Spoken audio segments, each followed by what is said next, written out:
So we see that they are very significant when it comes to employment in solar, but also wind power. They're by far the biggest in solar heating and cooling. So across the board, China is very serious about renewable energy, at least in terms of employment. United States, third place. Brazil, biofuels is very significant. But Japan is not doing so bad. We saw that Germany is really very proud of their efforts in moving towards renewable energy and moving towards the third industrial platform. They advertise their efforts very much, and actually they do score very well. For example, versus France, they do much better, especially in wind power. Actually, if we look at, for example, Japan, then we see that Japan is doing, in terms of employment, is... is this employment?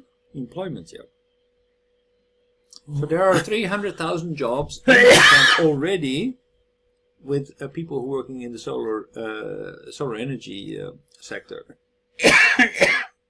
which is very, very significant. This is not showing generate energy, but no, employment. Jobs. So basically, let's put an effort. It's not nothing to do with efficiency or anything else, but this is the number of jobs that are being created.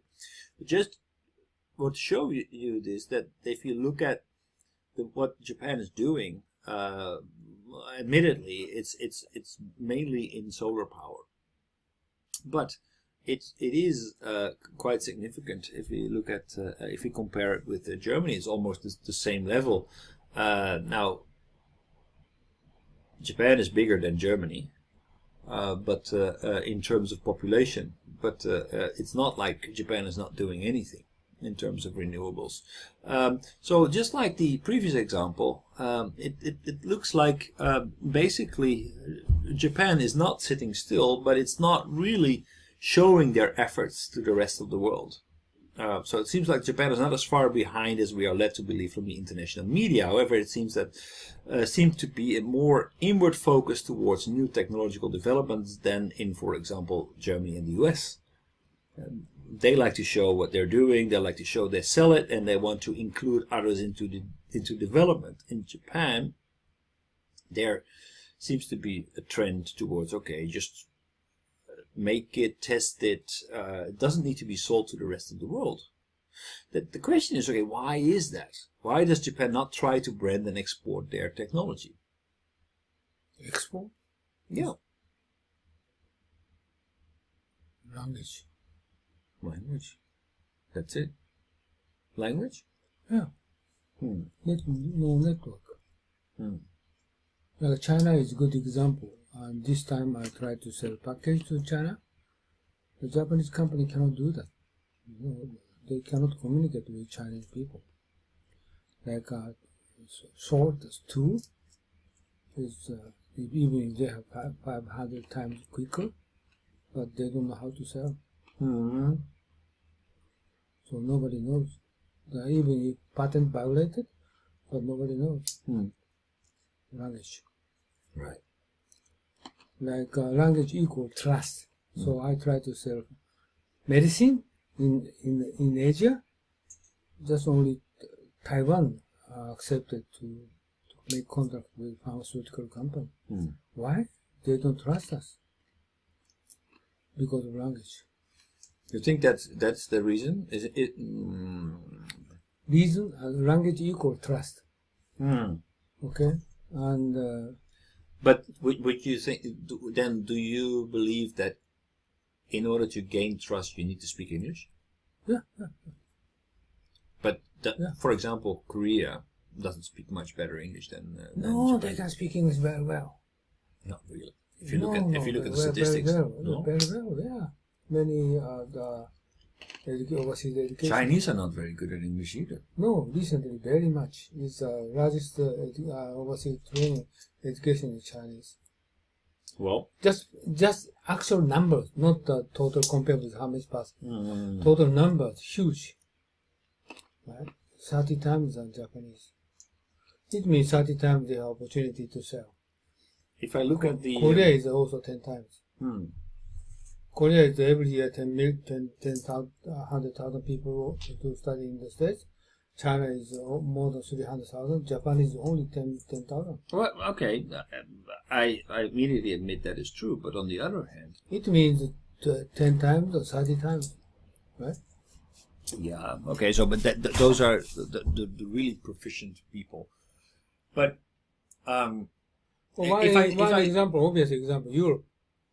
How many Japanese companies are doing business with European people? Almost none. Dutch, none. well, a few, that's not true. No, almost none. There are quite a few Japanese people in the Netherlands for business reasons. Almost nothing. Nikon, Mitsubishi, they are. Oh, they are very huge company, but I'm talking about small company. You know, just many good product, or many good services, but Japanese people don't know. This is a problem. And also, why I'm currently writing book, The Spirit of Japan, because overseas people, they don't know Japan, especially Africa. None of the government does not know Japanese who are there. They just only know the European country. British is actually the colonialism people. Still, no way they're only doing business with them.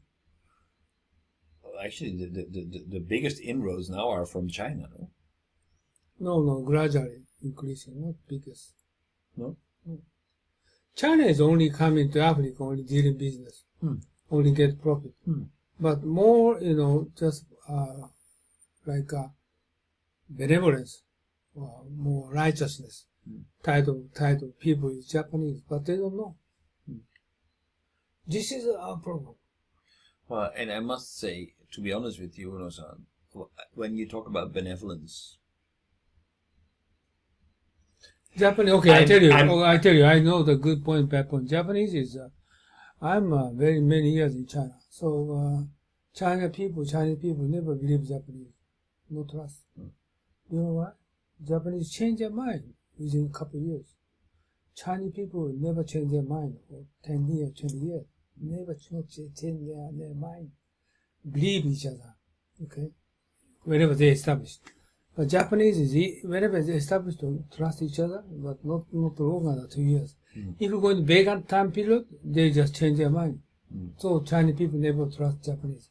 But Japanese is basically very kindness people, okay? Very kind. But the bad point is like this time. Okay, Chinese, my counterpart, they ask me, still I can't believe Japanese. He told me, okay, still he can't believe because he's just worried about that. Japanese is pushing hard doing business. They want to get the profit. This is my product. Okay, I want to get 80%, 70% instead of 50%. But Chinese never doing that, 50-50. I think what I think the problem is that there is a completely different attitude within Japan and in between Japan and the rest of the world. Inside Japan, I can see that what you're saying about benevolence and trust and that exists in Japan. That is actually very, very important. That makes it so hard for foreign companies to do business inside Japan because we don't get that trust. That trust is exclusively for Japanese companies and Japanese people. That's where the CEOs meet each other eye to eye. But the CEOs do not meet eye to eye with their foreign counterparts. They send people who speak English. They don't go there themselves. They don't have the trust relationship.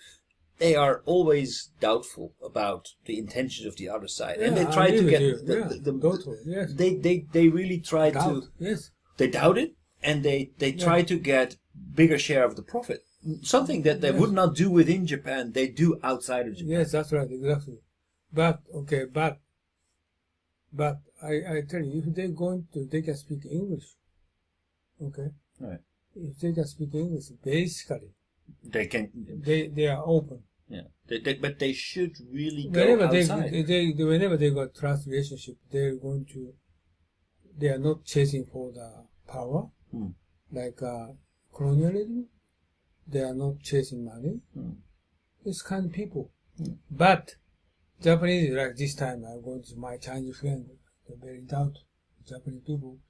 The Japanese people were going pushing hard, just what you said, and he's very skeptical. I told him, no, I'm a middleman, so okay, you don't trust them, you don't doubt them, you can trust me and trust them, no problem at all. I told him, but usually Chinese never trust their kids. You communicate in Chinese with these people? Japanese, no, English. English, okay. And at certain level I understand Chinese, so, but doing business in English. Okay. And he cannot speak Japanese, English. Right. So I can do that, I can communicate with those people. But basically, okay, if they understand Japanese, or if they Japanese understand English, Japanese people, they have nothing behind their mind. Okay, they have basically their true mind, sincerity. So they try to support African people, they try to support Asian people, and this. But yeah, I believe that. I believe that. The problem is Asian people, even Asian people, African people, they have doubt of Japanese people. So, but also, like, honestly, the way that I see most of the business from Japan operating outside of Japan, now my viewpoint is limited. I don't have a big experience, but what I see, that everything that goes through JICA is not based on benevolence, is not based on anything else but self-interest. Oh, JICA is the government. Yeah. So usually Japanese, the personality or their personality or identity is very much honest people, very much kind people. Still not very kind. Okay? Right. But even if they work overseas, it's so much a closed network, only limited to Japan, not about working together with foreign companies. Everything is reduced to staying in control, keeping everything within the Japanese network. So what I'm worried about is what you always are saying about globalizing Japan. We need 300,000 Japanese people who are fluent in English. But it will only create more distance between the CEOs, the decision makers, and the people who are actually doing the negotiation. And that distance will make the CEOs become more and more selfish and wagamama, and more aimed at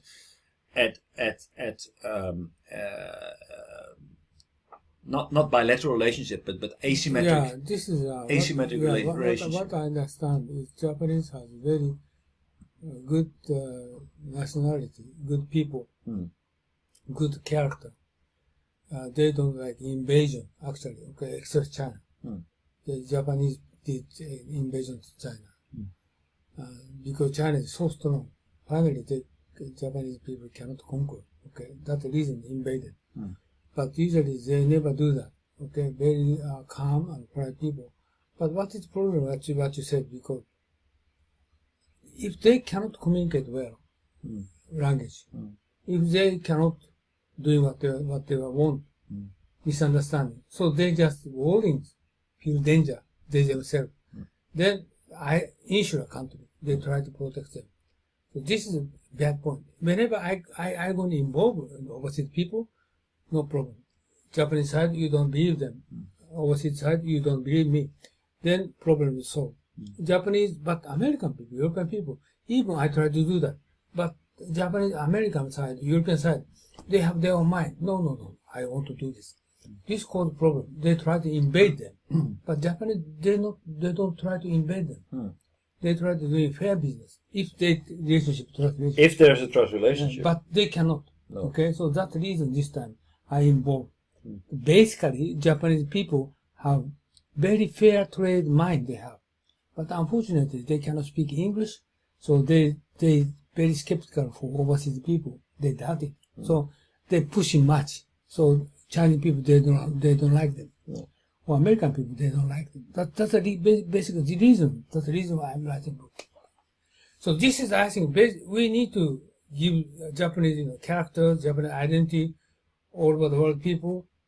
Japanese is year by year isolated because Chinese people, they don't want to doing business with Japanese people. I tell the truth, Chinese people don't want to do that because Japanese pushing much, right? Why pushing much? Because okay, I'm saying this one, 100 yen to Japanese, but I want to sell to Chinese 20% more, 120. The reason why? Okay, we have some risk. They said, some risk? No risk. Only just a language barrier. So we can sell them 100 yen, but Japanese people, they don't. So this is Chinese people have doubt against Japanese because they can. So there is a big transaction cost doing international trade between Japan. No transaction cost. They say the lack of trust creates a big transaction cost. No. Transportation itself no problem. This No. Big problem. No, I put transaction cost as a human. between brackets. I'm not seriously mean transaction cost. Human relationship. Yes, that's the cost. This is the problem. So that puts a strain on the relationship. That puts additional prices. That creates strains, and that will not make into long-lasting. 300,000 people speak English. Kind of like what But if they are not CEOs, if they are not going to interact directly, then every CEO will feel, I don't know, China. They will copy my technology. We cannot trust them. I better make sure make immediately ask about. All kinds of protection. Okay, this is depending on Takahashi will establish a relationship with CEO or not. And he getting position more higher, the top people trust him, no problem. Yeah.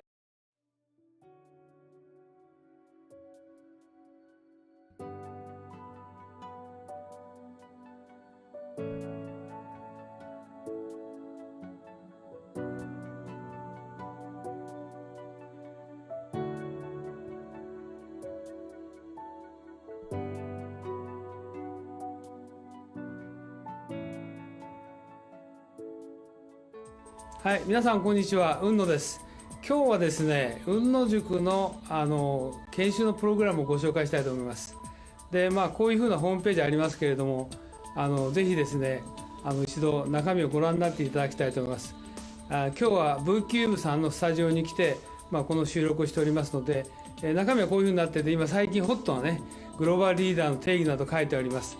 で、特に経団連が作成しました、留学すれば英語ができて専門性を持つというだけではですね、グローバルリーダーになれないとここに書いてありますようにですね、仕事ができる専門性を持つ英語ができるだけじゃなくてですね、私どもの塾ではリベラルアーツということと、それからもう一つは孫子の兵を、さらにはですね、日本の歴史というものを合わせて教えることによって皆さんが海外の欧米の方々と、もしくは華僑圏の方々と正々堂々と渡り合えるような人物を育成しようというふうなことを考えています。ここに次のスライドが出ておりますけれども、ここに書いてありますのはですね、さらに、私どもの雲野塾の中身につきましてはですね、欧米の資料しか使っておりません。また実際に雲野塾は英語でやっておりますので、英語の講師がこう話しておりますけど、学習はですね、日本の歴史をまだ教えてますので、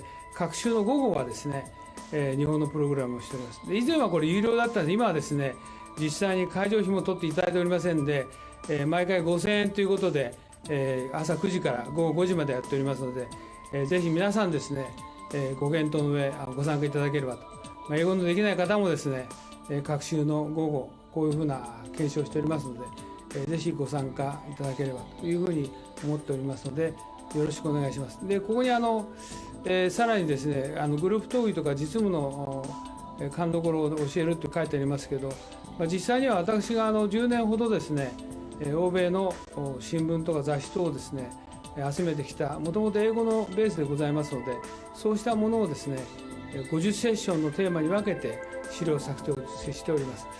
そういうことで、世界のオペレーション、もしくはカントリーリスクも含めてですね、しかも世界のトップの方々に対してもいろいろな分析とか洞察をしてですね、議論をしております。そういったことも含めてですね、今後ともよろしくお願いしたいと思います。以上で私の挨拶を終えますが、今回のこのビデオの収録にあたってはですね、VCube さんのスタジオをお借りしてですね、お時間を頂戴して、このビデオを作成させていただきました。よろしくお願いします。どうもありがとうございました。